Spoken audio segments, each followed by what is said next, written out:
टेरा mathematics के online platform में आप सभी लोगों का स्वागत है। यहाँ प्रिपरेशन करते हैं टीईटी पीईटी मैथ्स की। फैकल्टी मेंबर आपको जो टीच करते हैं नेट गेट क्वालिफाइड हैं, DT+B में रैंक 1 अचीव किया है।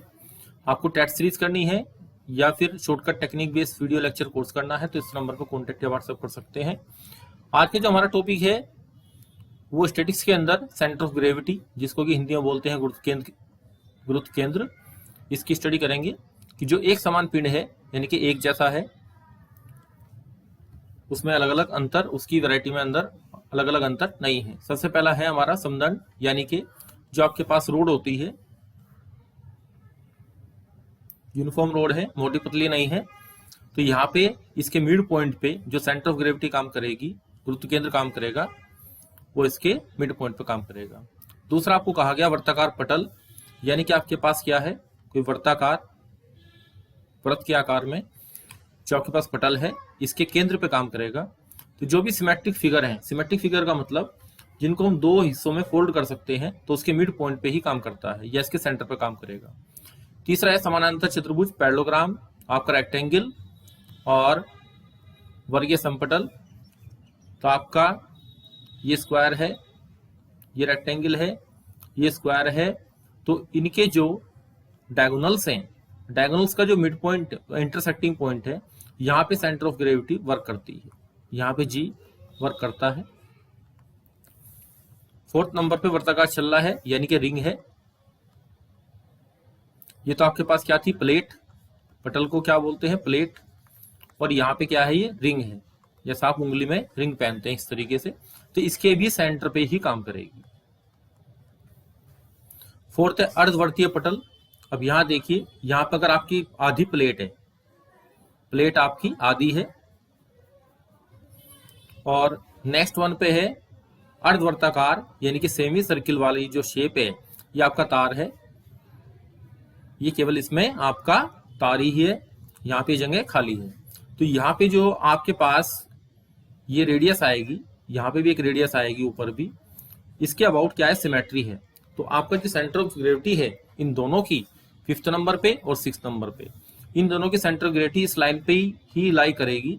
और इसके जो सेंटर है हमारे पास, जिसका ये सेमी, इस सर्किल का ये पार्ट था, जिस पटल, ये प्लेट का जो पार्ट था या फिर ये सर्किल का जो पार्ट था, इसके केंद्र से, इसके सेंटर से जो हमारे पास इसकी रेडियस हमने क्या मान ली है, ए मान ली है, इस ए रेडियस पे कहाँ काम करेगी, यहां से सेंटर से ये जो डिस्टेंस आएगी इतनी, यहाँ पे ये दूरी आपकी होगी 4a/3 पाई, ये आपकी 4a/3 पाई डिस्टेंस पे काम करेगी। अब इसको देखिए, यहाँ पे जो डिस्टेंस होगी यहाँ से 2a/पाई, तो आप इसको इस तरीके से याद करें, 4/3a/पाई, और यहाँ पे 2 × a/पाई, इस तरीके से लर्न कर लें।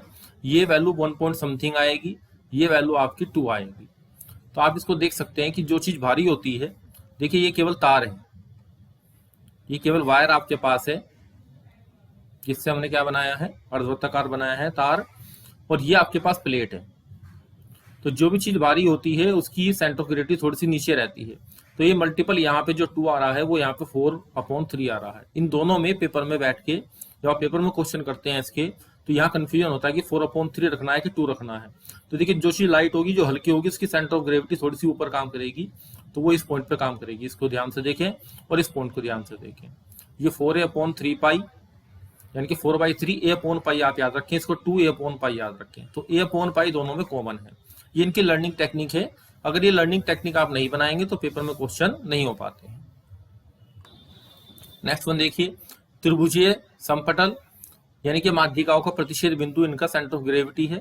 आप एक ट्रायंगल बनाते हैं तो इसकी सेंटर ऑफ ग्रेविटी कहाँ काम करती है, जहां पे इसकी मीडियंस, 3 मीडियन बनाएंगे, जहां जिस पॉइंट पे कट करती हैं, ये जो पॉइंट आपका आया है, यहाँ पे इसकी सेंटर ऑफ ग्रेविटी काम करती है। यही चीज आपकी, ये 7th पॉइंट था। 8th पॉइंट देखिए, त्रिभुज के शीर्ष पर रखे समान भार। अगर आपने यहाँ एक ट्रायंगल बनाया और इस पे, यहाँ पे भी डब्ल्यू वेट रख दिया, यहाँ पे भी डब्ल्यू वेट रख दिया, यहाँ पे भी डब्ल्यू वेट रख दिया, तो भी आपकी सेंटर ऑफ ग्रेविटी माध्यिकाओं के जो मीडियंस का इंटरसेक्टिंग पॉइंट है, आपको क्या करना है, यहाँ पे मीडियंस पे काम करना है। मीडियंस का जो इंटरसेक्टिंग पॉइंट होगा वहां पे सेम यही पोजीशन आपकी आएगी। अगर इक्वल वेट कहाँ पे रखे हैं, जो आपका ट्राइंगल है उसके वर्टिसेस के ऊपर, यहाँ पे और यहाँ पे, तो भी सेंटर ऑफ ग्रेविटी आपकी कहाँ काम करेगी, किस पॉइंट पे काम करेगी, इसमें माध्यिकाओं के मीडियंस के इंटरसेक्टिंग पॉइंट पे।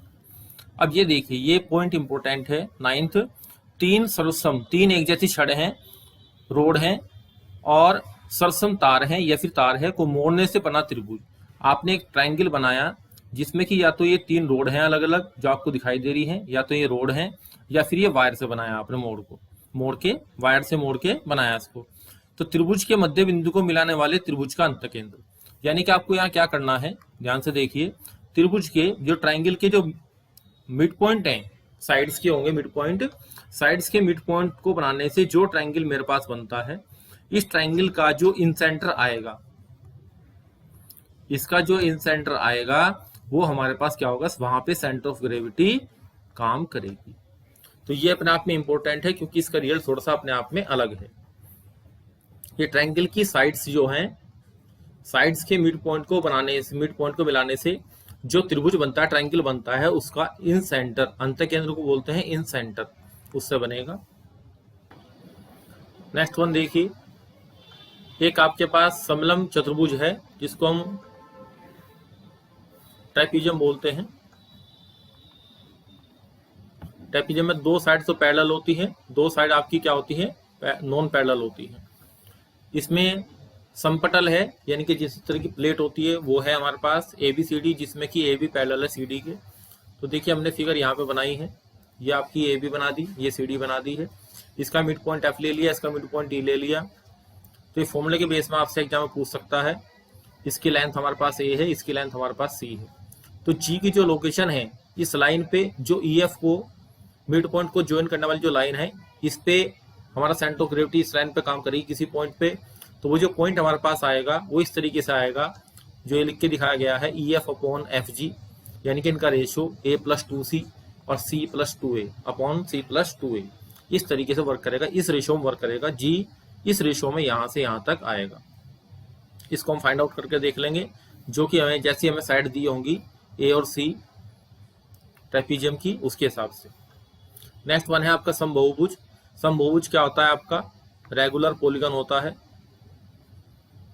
Regular polygon of n sides, और उसमें जो आपका सर्कम सेंटर आएगा, जो भी आप सर्कम सेंटर बनाएंगे, जो रेगुलर पॉलीगन है उसके चारों तरफ आप क्या बना सकते हैं, एक सर्किल बना सकते हैं जो उसके सारे वर्टिसेस से होकर जाता है। इसका जो सेंटर आएगा तो उसको हम क्या बोलते हैं, सर्कम सर्किल बोलते हैं। तो centre of the circum circle,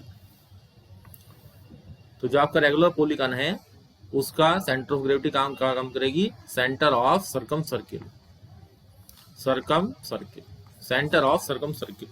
अब जो आपका आयत है, रेक्टेंगल है, उसका हमने आपको पहले बता दिया था ऊपर। इसके जो डायगोनल्स हैं, विकर्ण है, उनका प्रतिच्छेद बिंदु, उनका इंटरसेक्टिंग पॉइंट। इसके बाद ठोस और खोखला लंबवर्तीय बेलन, आपको सिलेंडर बनाना है, ऐसे बेलन बनाना है, सिलेंडर बनाएंगे। ये आपका ठोस भी हो सकता है, सॉलिड भी हो सकता है और होलो भी हो सकता है। तो यहां इसने बताया, तो ये बेसिकली जो रिजल्ट लिखा गया है, ये आपका अक्ष के मध्य बिंदु पर, यानी कि जो इसकी एक्सिस आएगी उस एक्सिस के मिड पॉइंट पे काम करेगा। इसमें दोनों में, ठोस में भी और जो इसका होलो है और ये सॉलिड है, दोनों ही सिलेंडर में इस तरीके से वर्क करेगा। अब इसके बाद आता है अर्धगोलार्ध। अर्धगोलार्ध हमारे पास होता है हेमीस्फीयर, हेमीस्फीयर। हेमीस्फीयर किस तरीके से बनेगा, इस तरीके से बनेगा जैसे आधी कटी हुई बॉल होती है। तो आपको मैंने बताया था कि इनकी जो सिमेट्रिक एक्सिस होती है, ये हमारे पास लाइन आएगी, ये जो हमारे पास रेडियस आएगी इस एक्सिस पे, और यहाँ से इसके सेंटर से, केंद्र से यहाँ की जो दूरी आएगी ये वाली, ये 3/8 पाई आएगी, 8a आएगी, जो इसकी रेडियस के हिसाब से आएगी। तो यहाँ पे 3/8 आना है, इस चीज को ध्यान रखेंगे। अब यहाँ कंफ्यूजन होता है कि आप जब ऊपर हमने बताया था आपको कि वो सेमी सर्कुलर आपके पास लैमिना था या सेमी सर्कुलर वायर था, तब क्या थी। तो वहां पे आप ध्यान दीजिए वहां पे मैंने लिखा था 4/3 a/पाई और फिर लिखा था 2a/पाई। तो वहां पे आप ध्यान रखिए कि वहां पे पाई का कंसेप्ट आएगा, क्योंकि सर्किल पाई के कंसेप्ट से जनरेट हुआ है। और यहाँ पे केवल स्क्वायर है, आधी कटी हुई बॉल है। हालांकि पाई का रिलेशन यहाँ भी है, लेकिन वहां पे सीधे सीधे वहीं से चीजें जनरेट हुई थी। सर्किल से ही हम पाई को जनरेट कर पाए थे, इसलिए वहां पे a/पाई आएगा, यहाँ पे सिर्फ a आएगा। नेक्स्ट वन है आपका ठोस गोला, यानी कि आपकी बॉल है सॉलिड बॉल है, तो जो उसका सेंटर होगा वहीं पे उसकी सेंटर ऑफ ग्रेविटी काम करेगी। उसके बाद है लंबवर्तीय शंकु, या आप जो शंकु बनाते हैं, जो आप कोन बनाते हैं, लंबवर्तीय का मतलब होता है कि इसकी एक्सिस इसके बेस पे परपेंडिकुलर है। ये अब इसमें इसके एक्सिस से अक्ष पर देखिए, इसकी एक्सिस है, यहां से 3h/4, यहाँ पे जो डिस्टेंस इसकी आएगी वो 3h/4 इसकी डिस्टेंस पे आएगी। और अगर इसके यहाँ से सेंटर से देखेंगे बेस के, तो ये h/4 आएगी। तो यहाँ पे एक पॉइंट और नोट कीजिए आप कि ये जो हमने 3/8 वाला जो आपको रिजल्ट बताया था, ये आपका सॉलिड के लिए है। अगर आपका होलो होगा, जो आपका हेमिस्फेयर है, तो अगर आपका होलो होगा तो ये a/2 दूरी पे होगा। तो आप यहाँ देखिए कि जो चीज हमारे पास होलो होती है उसकी जो सेंटर ऑफ ग्रेविटी है वो थोड़ी सी ऊंचाई पे होती है सेंटर से, यानी कि 0.5 आएगा, और ये लगभग 0.4 आएगा। क्योंकि ये भारी है तो इसकी सेंटर ऑफ ग्रेविटी नीचे की तरफ काम करेगी। जो हमारे पास सिमेट्रिक एक्सिस है वो थोड़ा सा नीचे की तरफ काम करेगी, और यहाँ पे थोड़ा सा ऊपर की तरफ काम करेगी, यहाँ से सेंटर से। ठोस गोले का हमने बता दिया था आपको, लंबवर्तीय शंकु को बता दिया था। इसमें ये जो आपको h/4 वाला कंसेप्ट बताया है, ये आपका सॉलिड के लिए है। अगर आपका होलो कौन होगा, केवल आपके पास ये सरफेस एरिया होगा, इसका जो कट सरफेस एरिया है, तो यहाँ पे आपकी जो सेंटर ऑफ ग्रेविटी है, जो G पॉइंट है, इसकी यहाँ से जो दूरी आएगी ये h/3 होती है। या हम कहें कि इसके वर्टेक्स से 2/3h की दूरी पे होता है। तो देखिए यहाँ भी एक कंसेप्ट आ रहा है, यहाँ पे जब इसको हम डिवाइड करेंगे तो ये तो 0.3h आ रहा है, h/4 जो दूरी है, और ये 0.25h आ रहा है। तो ये भारी है, तो ये इसका थोड़ा सी ये डिस्टेंस हमारे पास कम हो जाएगी, और ये हमारे पास सोलो है तो ये थोड़ी सी ज्यादा रहेगी।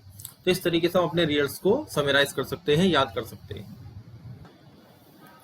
अब देखिए, ये भी आपसे एग्जाम पूछा जाता है, arc of a circle with subtend 2α angle at the centre. ये हमारे पास आर्क है जो कि सेंटर ऑफ सर्किल पे अल्फा एंगल 2α एंगल जनरेट करता है, बनाता है, सस्टेंड करता है। तो इसका जो यहाँ से सेंटर से जी तक की जो डिस्टेंस होगी OG, वो आपके पास, वैसे तो बड़े बड़े प्रूफ है इनके, लेकिन आपको फॉर्मूला याद करना है, OG = A sin α/α। अब अगर आप इसको क्या बनाते हैं, सेमी सर्किल बना देते हैं, हाफ सर्किल बना देते हैं, तो यहाँ पे 12α एंगल 180 डिग्री हो जाएगा, अल्फा 90 हो जाएगा। तो आपको हमने ऊपर भी याद कराया था, इसमें अर्धवर्ताकार जो तार होता है, सेमी सर्किल की शेप में जो तार को मोड़ते हैं, तो O से G की दूरी सेंटर से, और ये सिमेट्रिक एक्सिस पे जो G की डिस्टेंस होती है वो A sin π/2/π/2, तो 2a/π। तो हमने आपको इस तरह याद कराया था इसका 2a/π। और ये भी कहा था कि जब यहाँ पे ये लैमिना बन जाती है, जब ये प्लेट बन जाती है, तो ये जो डिस्टेंस है वो घट के 4/3a/π आ जाती है। तो ये इसका लर्निंग मेथड हो गया। इसके बाद यहाँ पे आप सेक्टर बनाएंगे, sector of the circle with subtend 12α angle at the centre. तो ये आपके पास क्या है, लैमिना की तरीके से है, जैसे प्लेट होती है। तो दो ही तरह की चीजें हैं इसमें। अगर कोई 3D स्पेस की आपके पास कोई फिगर है, कोई ऑब्जेक्ट है, तो वो आपके पास दो तरीके से आता है, एक होलो और एक सॉलिड। और जो आपकी प्लेन फिगर है, ये जो बना रहे हैं, तो ये आपका सेक्टर आएगा, या फिर आपका आर्क आएगा इस तरीके से, या सेमी सर्किल आएगा, या सेमी सर्किल की शेप में आपके पास लैमिना आएगी इस तरीके से। तो यहाँ पे O से G की जो डिस्टेंस आएगी, OG = 2/3। अब आप यहाँ ध्यान रखिए कि जब कुछ चीज भारी हो जाती है, उसकी सेंटर ऑफ ग्रेविटी नीचे सरक जाती है। तो पहले ये एग्जैक्टली A डिस्टेंस पे थी यहाँ पे, जबकि यहाँ पे हमारे पास क्या है, ये रेडियस है, तो ये A × sin α/α इस तरीके से आएगी। और यहाँ पे जो ये A sin α/α है, इसका 2/3 हो जाएगा, यानी कि इस क्वांटिटी से जो पूरी क्वांटिटी ऊपर आई थी, ये क्वांटिटी थोड़ी सी छोटी हो जाती है, क्योंकि भारी होने की वजह से सेंटर ऑफ ग्रेविटी थोड़ा सा नीचे की तरफ आ जाती है। अब देखिए, आपको जो इंटीग्रेशन जो आपको सेंटर ऑफ ग्रेविटी निकालनी है वो इंटीग्रेशन की हेल्प से फाइंड आउट करनी है इन टर्म्स ऑफ इंटीग्रेशन। तो यहाँ पे जो एक्स बार बनेगा इंटीग्रेशन एक्स डी एम, इसको ध्यान से देखिए, फॉर्मूला एग्जाम पूछा जाता है, एक्स डी एम और अपॉन इंटीग्रेशन डी एम। इसी तरीके से वाई का फॉर्मूला है आपके पास, ये सीधा पूछा जाता है कि फॉर्मूला किस फॉर्मेट में आता है। अगर हमें centre gravity of an arc निकालनी है, यहाँ पे मासिस को, जो हमारी बॉडी का मास है उसको रिप्रेजेंट करता है। अब यहाँ centre of gravity of an arc निकालनी है जो कि एस आर्क लेंथ है हमारे पास, तो एक्स बराबर यहाँ पे एस के रिस्पेक्ट में निकालेंगे, बस ऊपर वाले फॉर्मूले में इसमें यही अंतर है, किसी के रिस्पेक्ट में निकलेगा। अगर आपको कोई एरिया दिया है तो फॉर्मूला आपका ये हो जाता है centre of gravity of the plane area x bar बराबर एक्स डी ए। बस यहाँ पे जो हमने एम रखा था, फिर एस रखा था, फिर ये रखा था, तो ये फॉर्मूला आपको याद होना चाहिए। इसके बाद जो ऊपर वाला फॉर्मूला था centre gravity of the arc of the curve, ये हमारे पास एस्ट्रॉइड है, इसको फर्स्ट क्वाड्रेंट में आपको निकालना है, तो फर्स्ट क्वाड्रेंट में ये हिस्सा बनेगा। तो यहाँ पे जो आपके पास सेंटर ऑफ ग्रेविटी के जो कोऑर्डिनेट आएंगे वो 2a/5 आएंगे। पूरे प्रोसीजर के हिसाब से आते हैं, पूरे 1.5 पेज का सोल्यूशन निकाल के, लेकिन पेपर में आपसे सीधे पूछ सकता है। अब यहाँ पे देखिए, सीधा याद करना है यहाँ पे centre of gravity of the arc of the circle. अब सर्किल में आपको हमने सेमी सर्कुलर कंसेप्ट पढ़ाया था अभी, कि इसमें जब आप वायर निकालते हैं तो यहाँ पे आपकी जो सेंटर ऑफ ग्रेविटी आएगी 2a/5 और 2a/π और 2a/π की फॉर्मेट में इस पॉइंट के कोऑर्डिनेट आएंगे। तो इनको भी आप सिमिलर फॉर्मेट में लर्न कर सकते हैं कि यहाँ दोनों में 2a है, यहाँ 2a है, यहाँ नीचे पाई है, यहाँ 3.14 है, यहाँ पाई है, उसके हिसाब से। अब कुछ क्वेश्चन देखिए objective. The centre of gravity of a body practically coincide with, किसके साथ कंसाइड करती है? ओरिजिन, वॉल्यूम, वेट और सेंटर ऑफ मास। तो सेंटर ऑफ मास के साथ कंसाइड करती है। नेक्स्ट क्वेश्चन देखिए, x bar y bar be the centre of coordinate of the centre of gravity of a considered arc 10 x bar y bar. तो आपको x bar आपको क्या बताया था? Integration x d s upon integration d s, और यहाँ से ही आपको वाई बार बताया था integration y d s upon integration d s. जब आप इन दोनों को डिवाइड करेंगे तो यहाँ पूछा है एक्स बार अपॉन वाई बार कितना आएगा, तो ये क्वांटिटी कैंसिल आउट हो जाएगी, आपका उत्तर ये आएगा integration x d x upon integration y d s. तो डी ऑप्शन आपका करेक्ट आंसर है। थर्ड देखिए, the plane area is symmetrical about y axis. Y axis के अबाउट क्या है? सिमेट्रिकल है। कोई भी एरिया इस तरीके से, यहाँ तब एक्स बार कितना आएगा? तो सीधी सी बात है कि यहाँ पे जो आपके पास जब वाई एक्सिस के अबाउट सिमेट्री है तो यहीं पे इसका सेंटर ऑफ ग्रेविटी काम करेगी, तो 0 इंटू समथिंग आएगा, तो एक्स कोऑर्डिनेट इसका क्या होगा? 0 हो जाएगा। बी ऑप्शन आपका करेक्ट आंसर है। अब यहाँ पे centre if x bar y bar be the coordinate of the solid of revolution, किसी भी सॉलिड को हम क्या करते हैं? रिवोल्यूट करते हैं, एंड एक्स बार बराबर 0 then the curves revolve about the, किस एक्सिस के अबाउट रिवॉल्व करेगा? तो ये वाई एक्सिस के अबाउट रिवॉल्व करेगा, क्योंकि उसमें एक्स बार बराबर कितना आ रहा है? 0 आ रहा है।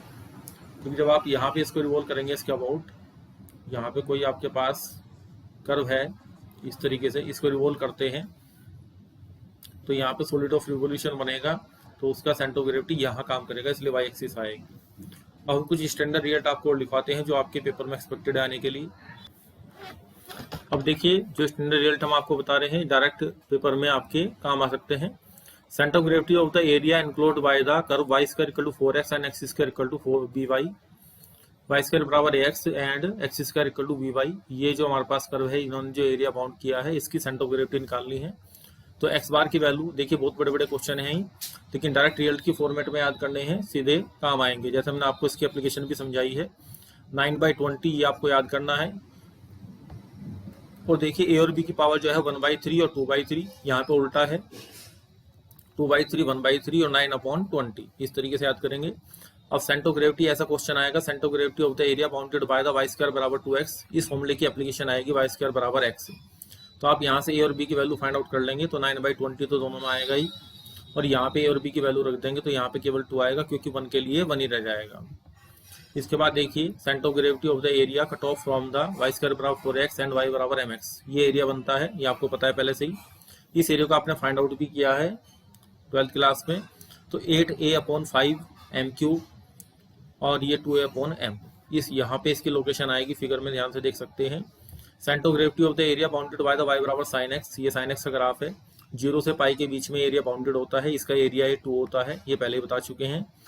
अब यहाँ पे x बराबर 0, x बराबर पाई और x एक्सिस के बीच में जो हमारा एरिया बाउंडेड हुआ है उसका हमें क्या निकालना है।